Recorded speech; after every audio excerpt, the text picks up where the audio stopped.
Hello everyone, welcome to the Smashy Business Show. Today is Monday, March 24, 2025, and it's the last week of Ramadan.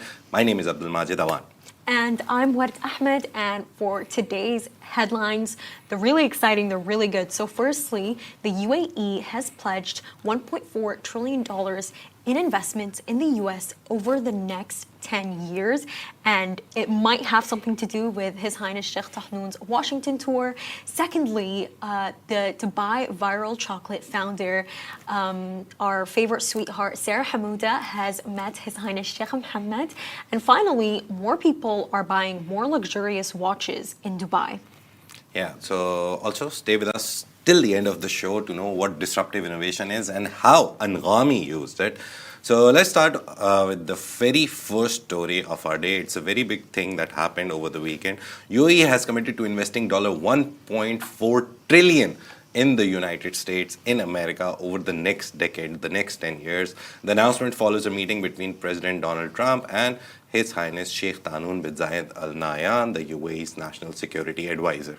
Now, according to the White House, the investment will focus on artificial intelligence infrastructure, semiconductors, energy and manufacturing. Now, this move is a part of the UAE's ongoing efforts to expand its presence in the global AI sector.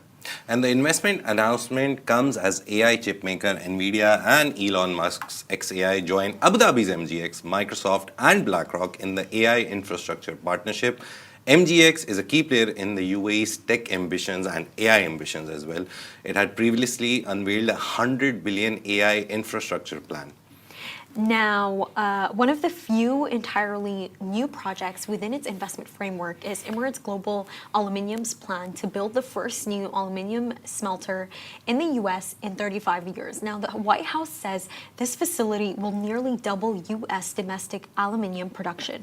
And the UAE has been strengthening economic ties with the U.S. as it looks to diversify beyond oil. UAE's sovereign wealth funds, including ADQ and Mubadala, already have significant investments in the American market. Now, this announcement, very interestingly, also follows Trump's recent request for Saudi Arabia to invest $1 trillion in the U.S. economy. Meanwhile, Sheikh Tahnoon, His Highness Sheikh Tahnoon, reaffirmed the UAE's commitment to deepening its economic relationship with Washington with a focus on AI, technology, energy, and healthcare. And the discussions took place during a meeting in the Oval Office, followed by a high-level dinner with U.S. officials. The UAE's investment push signals its growing influence in the global tech and energy sectors. And we saw that when His Highness Sheikh Tahnoon literally met every big guy in the Silicon Valley, in Washington, in US. He met Mark Zuckerberg, he met Elon Musk, he met Jeff Bezos, he met a lot of US Secretary of State. Larry Ellison of Oracle, he met Larry Fink, two Larrys. He met Larry Fink of BlackRock. He's literally met everyone. I was seeing a LinkedIn post and it very nicely put it that you see people, a lot of countries talking about going the AI route and completely going full all in on AI and tech for the future. But UAE has shown with this trip of His Highness Sheikh Tahnoon that indeed UAE is being proactive in it. It is being proactive, but more so than that. You know what I'm really thinking, Majid? Now I understand why Trump thought that Saudi just giving him $600 billion in investments was not the right decision. I understand why he asked for more, but basically just to give you guys more context, in Trump's first presidency, the country which he visited first as his first foreign visit was Saudi Arabia. And the reason why he did that is because at that time, they drew up a $350 billion deal. You know, come now, he becomes president again. And I remember he had requested more than 300. But then I believe it was according to Reuters, Salman had called him, King Salman had called him and was like, you know what, I'll give you 600. But then Trump went to Davos and in Switzerland and he said, actually, I want $1 trillion. And I remember I was even telling Majid, I was like, that is such an unreasonable number to ask for. But now I see why he didn't see that as unreasonable. The fact that the UAE has pledged $1.4 trillion to the US, that is more than what Saudi right now is debating to actually give Donald Trump. So now I know why he felt that it was really reasonable to ask for that, because he in fact was going to receive more from the UAE. If you do the maths, it's very, Yeah. if you do it properly, 1.4 trillion equals 14 billion per year by UAE in commitment over the next 10 years. That's 14 billion in AI, infrastructure, all that. But you see the last trade numbers from last year, which was, again, part of the press release by the state media. UAE and US did nearly 5 billion of trade last year.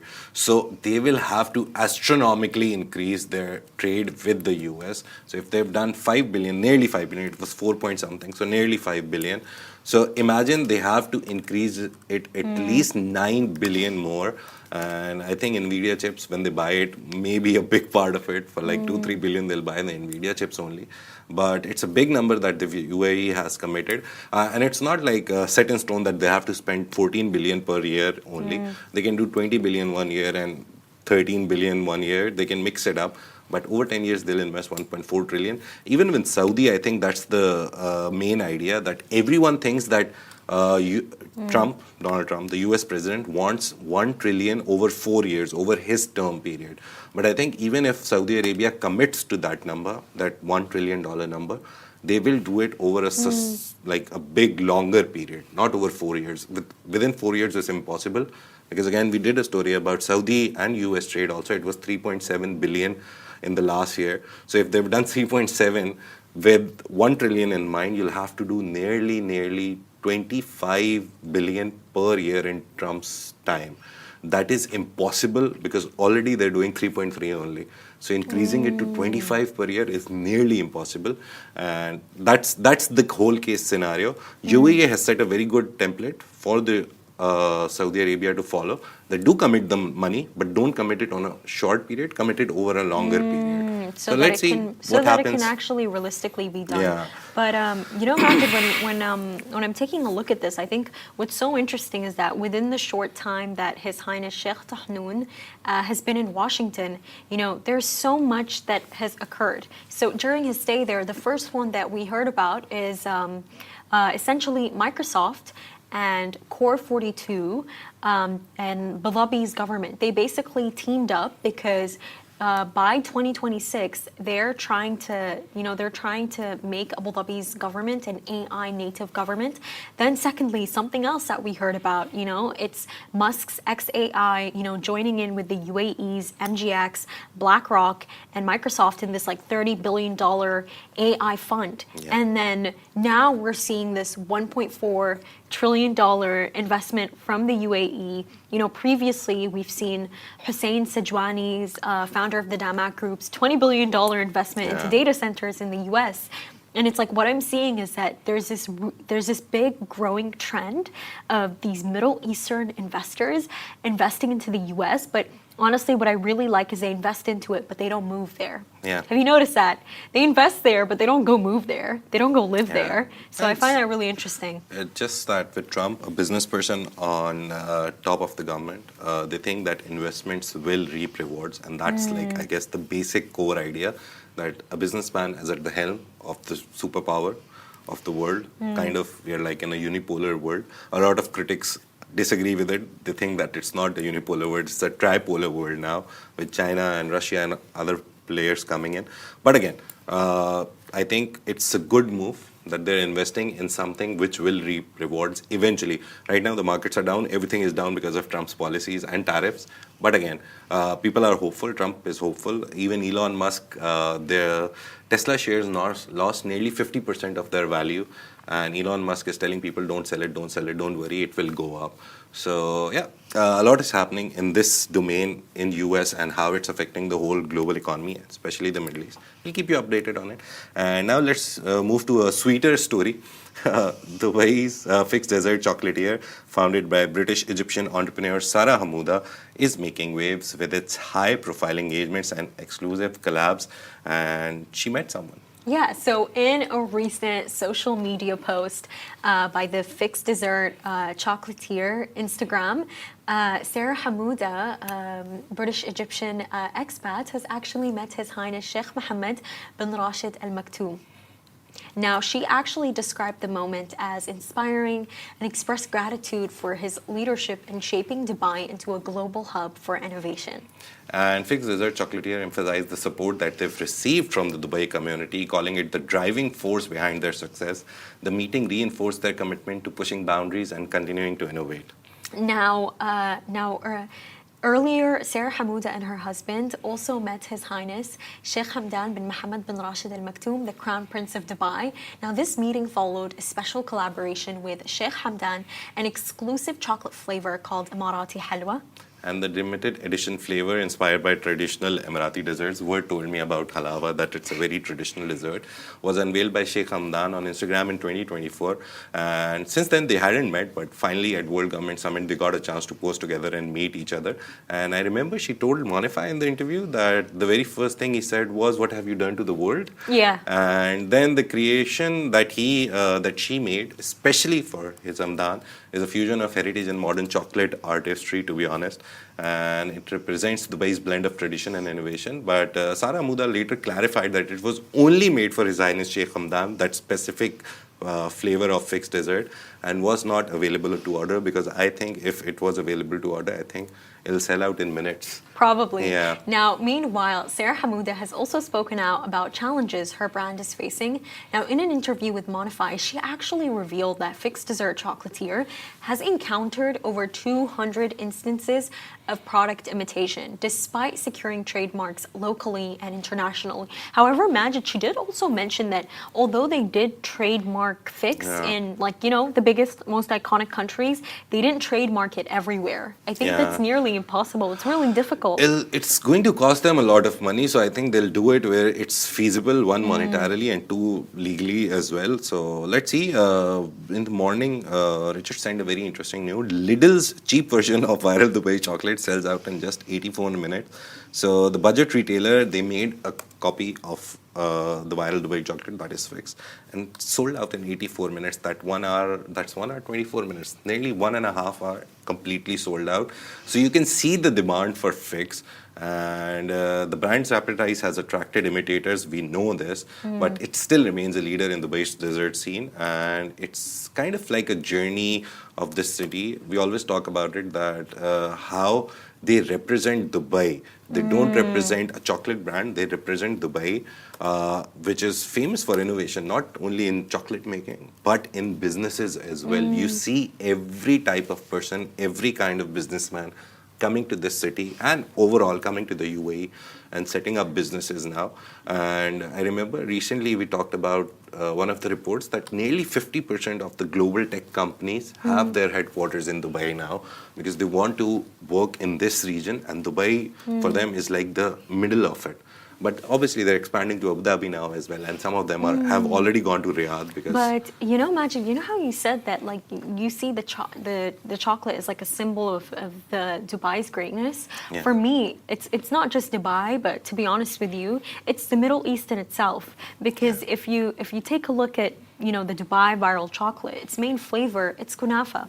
And kunafa, it's so dear to so many of our hearts in the Middle East. I mean, yes, it does. The original kunafa does come from Palestine. Some may argue Syria or Egypt. However, all of these Arab countries, even Sudan, by the way, we all make our own kunafa. My mom makes kunafa, by the way, and we all do it in our own different ways with our own different ingredients. But that common ingredient of the kunafa, which she uses to have that like crunchy, different texture, for me, what I see it as is that the world, no matter what some people's thoughts are on in the Middle East, in the end of the day, you want to eat our flavors. You want to taste our flavors. You're enjoying our flavors. Do you see what I mean? And I think with her story, it's even more interesting because of the fact that, she said that it was like a pregnancy craving, and the fact that she had no culinary experience whatsoever.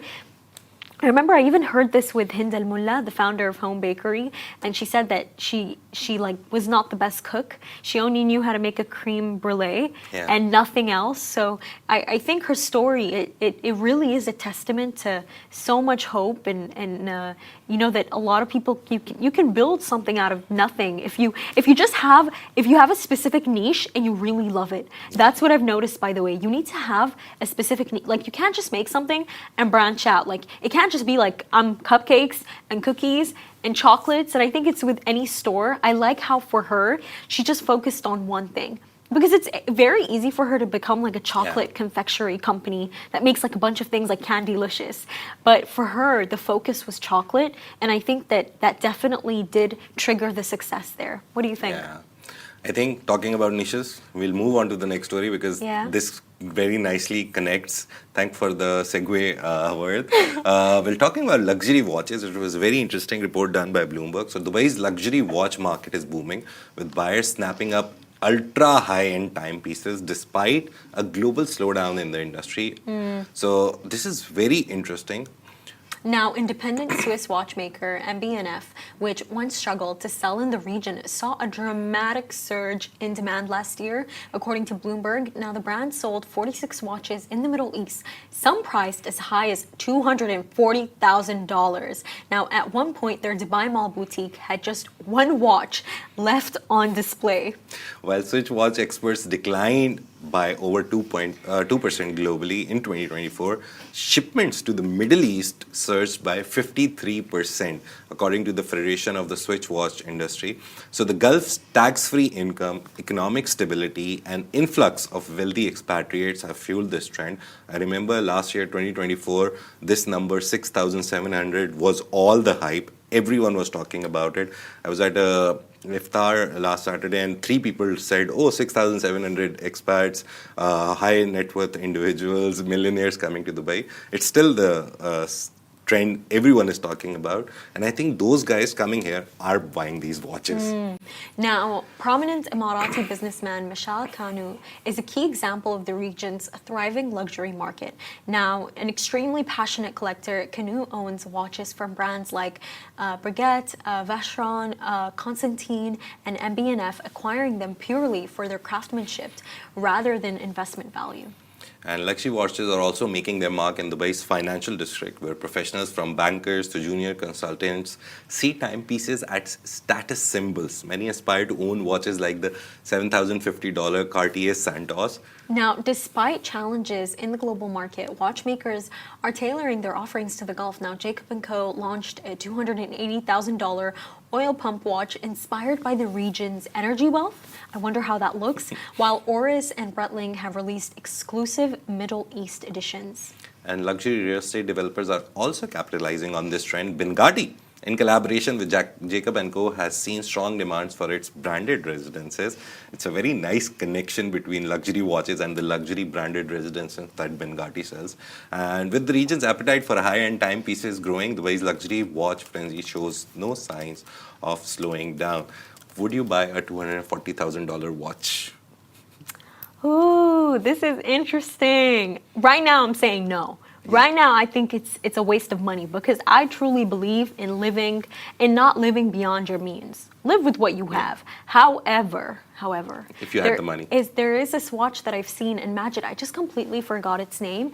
It's like it's tiny, but you can double strap it. Nice. It can go, it's like leather. You choose the color that you want and you can double strap it and it looks like it's like 2 bracelets in a watch.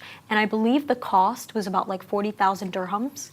Okay. I think that's fair. This is saying $280,000. $10,000 nearly. I think so. $11,000. I don't think it's that bad. Yeah.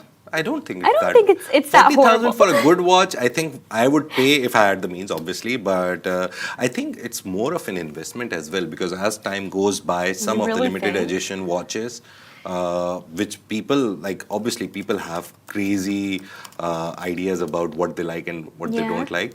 I've heard this one story of one guy buying Casio from a friend, don't know anything if it's true or not. But the idea is that people, aficionados like sneakerheads, they would buy their favorite sneakers, limited editions from anyone. So a lot of people go into thrifting whenever these limited edition sneakers are out there. They just buy them, keep them, hoard them for like 2-3 years, and when they go out of stock, they sell it at a premium. So I think with watches, It it's is, the by the way, same such a thing. big business. Yeah, A right. lot of people make Thrifting a lot is of money very out big, of it. yeah. It's actually crazy. I remember there was this one time. So basically, Nike did this shoe drop, Majid. It was a recent one, and I went with my friend. You could, and by the way, they teased it. They didn't actually show the location on Instagram. You had to go to this WhatsApp channel. You had to message there. There was a chance they'd actually send you where the location was. Nice. And they basically gave away the shoes at Dubai Design District. And the reason why everyone was running around is because when the shoe is first released, by the way, they sell it for the actual normal price. So And like then- 600, 650. After that, they don't sell it again. It's not available. All those people who bought it are the ones that are going to be selling you that shoe for like 3K, Yeah. 5K, 10K. It all depends on their generosity, really. Yeah, big market, big Yeah. business idea. But yeah, talking about businesses, Anghami is one of the businesses that we're going to talk about today and how they use disruptive innovation. So Anghami, a very big brand in the Middle East for streaming, has leveraged disruptive innovation to transform music streaming specifically in the Middle East when they started. Now they're into video streaming as well. Disruptive innovation is innovation that creates a new market and value network or enters at the bottom of an existing market and eventually displaces established market-leading firms, products, or alliances. They launched in 2012, Anghami. They addressed the region's lack of access to global music platforms and widespread piracy by offering a legal, user-friendly alternative tailored to Arabic listeners. With a vast Arabic music catalog, regional artist partnerships, and a culturally adaptive interface, Anghami positioned itself as a strong local competitor to Spotify. Now, to expand its offerings, Anghami partnered with OSN Plus, a leading MENA streaming platform, combining its music library with OSN Plus's video content. Now, the deal was further strengthened by OSN Group acquiring a 55.4% stake in Anghami, valuing it at $3.6 per share, nearly doubling its previous stock price. Now, the partnership resulted in a combined user base of over 120 million, with 2.5 million paid subscribers and nearly $100 million in revenue. And Anghami's latest financial reports highlight an 18% increase in subscribers and improved profit margins. The company also secured up to $55 million in funding from OSN Group, including an initial $12 million investment. This strategic backing cements Anghami's dominance in digital entertainment across the MENA region, ensuring its continuous growth and market leadership. And yeah, the Anghami, have you used Anghami? I I have subscription to OSN Plus, but I know Me that too. like, yeah, Me too. I'm on Yeah. OSN Plus. My sister got it last Yeah. night, and I joined with her. But I don't use Anghami, but my family does. Yeah, Anghami, I think it's very nice for Arabic music, right? Because I've heard that a lot of songs that you won't find on Spotify or don't have lyrics on Spotify. Yeah, you don't always find everything on Yeah. Spotify. By the way, even Apple Music, like Yeah. it's not always there. But with But this Arabic magic, music is a big industry, right? It's like very big industry. A lot of people don't know about it outside the region. Like you would know about Spanish something or Italian some kind of music, like the beats you would recognize, right? But a lot of people don't get it, the Arabic music. They don't understand it. They just know the basic tunes like this, this tune is there, dabka is there, or some kind of music is there, it's Arabic.